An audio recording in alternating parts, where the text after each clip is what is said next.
মেলাতে যেতে সবাই পছন্দ করে আমার মতো, কিন্তু সময় সুযোগ হয়ে ওঠে না। কিন্তু সময় সুযোগ পেলেই আমরা মেয়েরা বিশেষ করে দল বেঁধে চলে যাই মেলায়, কারণ মেলায় এত সুন্দর জিনিস থাকে। আর আমাদের মেয়েদের জন্য তো আরো বেশি সুন্দর সুন্দর জিনিস থাকে, কারণ সেখানে সংসার সাজা থেকে শুরু করে বিভিন্ন রকমের কসমেটিক্স পাওয়া যায়, যেগুলো আমরা মেয়েরা নিতে খুবই বেশি পছন্দ করি। হ্যালো এভরিওয়ান, আসসালামু আলাইকুম। কেমন আছেন সবাই? আশা করি সবাই অনেক বেশি ভালো আছে। আমিও আপনাদের দুয়ায় ভালো আছি। তো আজকে আমার পরীক্ষার শেষ দিন ছিল, তো অনেকটা সময়ের অনেকটা স্বস্তি ছিল, যে খুব বেশি আনন্দ লাগছিল যে আজকে আমাদের পরীক্ষাগুলো শেষ হলো, যাক শান্তি পেলাম।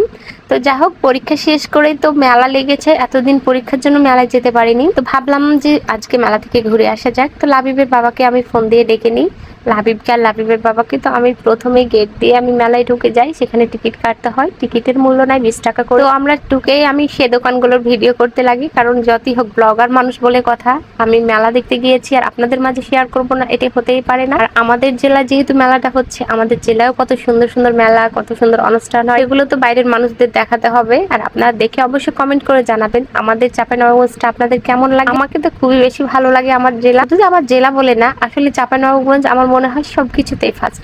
তো এর ভাই আমাকে দেখাচ্ছিল একটা জিনিস নিলে 10টা ফ্রি, মানে একটা টিভি, একটা ওয়াশিং মেশিন, যা হোক একটা বড় কিছু নিলে তার সাথে 10টা জিনিস ফ্রি পাবেন। তো ভাইয়ের বকবক শুনতে শুনতে চলে আসলাম। আমাকে বল, আপু আপনি ভিডিওটা আপলোড দিবেন। আমি বলছিলাম জি ভাইয়া, আমি ভিডিওটা দিয়ে দিব, অবশ্যই সবাই দেখতে পাবে। তারপরে এই তো মেয়েদের যা কাজ, কসমেটিক্স নেওয়াতে ব্যস্ত, আর আমি তো ব্যস্ত সংসারের জিনিস দেখতে, কারণ আমার সংসারের জিনিস দেখতে বা সংসারের জিনিস কিনতে খুবই বেশি ভালো লাগে। আমি সংসারের জিনিস খুবই বেশি পছন্দ করি, সংসারে কোনটা মানাবে, কোনটা কি করবে।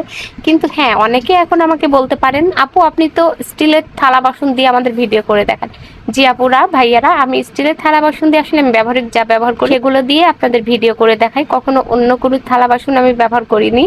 তার মানে এটা না যে আমার কোনো থালা বাসন নেই, আমার অনেকগুলো জিনিস আছে। আসলে একটা সংসারে যতটুকু প্রয়োজন ততটুকুই রয়েছে, কিন্তু সেটা হচ্ছে আমার আগের বাসায় রয়েছে। সেই ওয়াল শোকেসটা অনেক ভারী হওয়াতে আমি আমার বাসায় নিয়ে আসতে পারছি, এর জন্য আমি আমার ব্যবহারিক জিনিসগুলো দিয়ে ভিডিও করে আপনাদের মধ্যে। তো জানি না এটা আপনারা কিভাবে নেন। যাই হোক, আমি এখানে অনেকগুলো জিনিস দেখছিলাম আর টুকিটাকি কিনছিলাম, যেগুলো আপনাদের খুব ভালো লাগে, এরকম কোনো জিনিস যে ব্লগে আমি ইউজ করতে পারবো, রান্না বান্নার কাজে লাগাতে পারবো, এরকম কিছু খুঁজছিলাম আর সেগুলোই নিচ্ছিলাম। সবকিছু নেওয়া তো সম্ভব না, যেটুকু প্রয়োজন সেটুকুই নিচ্ছিলাম। তো এখানে অনেক আচারের দোকান ছিল, আর মেলায় যাবো আচার খাবো না এটা তো হতে পারে না, কিন্তু নিজের হাতে একে একে ভিডিও করাতে আমি আচার খাওয়ার ভিডিও দেখাতে পারছিলাম না। লাবিবের ভাবা যেহেতু ক্যামেরা ধরতে জানে না, ওকে দিলেও ও আমার ভিডিওর 12টা বাজিয়ে দিবে, এজন্য তার বাবাকেও আমি ক্যামেরাটা দিই না। আমি নিজে থেকে যতটুকু পারি ভিডিও করি। আসলে আমিও হয়তো প্রপারলি পারি না, কিন্তু যতটুকু পারি আমি ততটুকুই চেষ্টা করি আপনাদের মাঝে উপস্থাপন করার। জানি না আপনাদের মাঝে কেমন লাগে ভিডিও। তো যাই হোক, এখানে অনেকগুলো সংসার করার মতো জিনিস ছিল, স্টিলের হাঁড়ি পাতিল থেকে শুরু করে যে যেটা চান নিয়ে আসতে হবে। আসলে এখানে আসলে খুঁজতে হবে না যে আমি কোনটা নিব বলে এসেছিলাম বাসা থেকে, চোখের সামনে সবকিছু দেখতে পাবেন, যেটা ইচ্ছা নিয়ে নিতে পারবেন। আমার তো মনে হচ্ছিল আমি সবগুলো নিয়ে বাসায় চলে আসি, কিন্তু তো সেটা তো সম্ভব না। আর লাবিব বাবুর অবস্থা দেখুন, এখানে উঠতে নাকি নিয়েছে 100 টাকা করে, অথচ 10 মিনিট অনলি সময়। তো 10 মিনিট সময় দেওয়ার মধ্যেও লাবিব মাত্র 1 মিনিট মতো ছিল, কারণ অনেক গরম ছিল আর ও অনেক ভয় পাচ্ছিল। তো ও 1 মিনিট পরে নেমে চলে আসে। তো আমি ওকে বকা দিলাম যে তুমি 10 মিনিট সময় দিয়েছো, 5 মিনিট তো থাকবে। তো না, সে থাকবে। তো ওর ওখান থেকে নেমে গেলে আমি আবার সবগুলো একটু ঘুরে ঘুরে দেখি যে আর কি কি জিনিস এখানে পাওয়া যাচ্ছে আর কত সুন্দর সুন্দর জিনিস আছে। যারা এখনো চাঁপাইনবাবগঞ্জের লোকেরা আসেনি, অবশ্যই চলে আসতে পারেন, আপনার পছন্দের জিনিসগুলো নিয়ে যেতে পারেন। এখানে অনেক দামের মধ্যে জিনিস আছে, আপনার হয়তো প্রাইজের মধ্যে, আবার এমন জিনিস আছে অনেক রেট। যেমন খাবার রেট গুলো এত বেশি ছিল যে খাবারগুলো আমি বিশেষ করে খাইনি সেখানকার দামি কোনো খাবার, কারণ যে রেট আমরা বাইরে যে খাবারগুলো খাই সেখান থেকে 30-40 বেশি নিচ্ছিল, এজন্য আমি সেখানে কোনো খাবারই খাইনি। আমি বাইরে এসে খাবারগুলো খেয়ে, আর কিছু কিছু জিনিসের দাম ছিল যে ওরা অনেক হাই রেটে যাচ্ছে, কিন্তু সেটার সাথে একটু দাম দর করে নিতে হবে, এটা হচ্ছে কথা।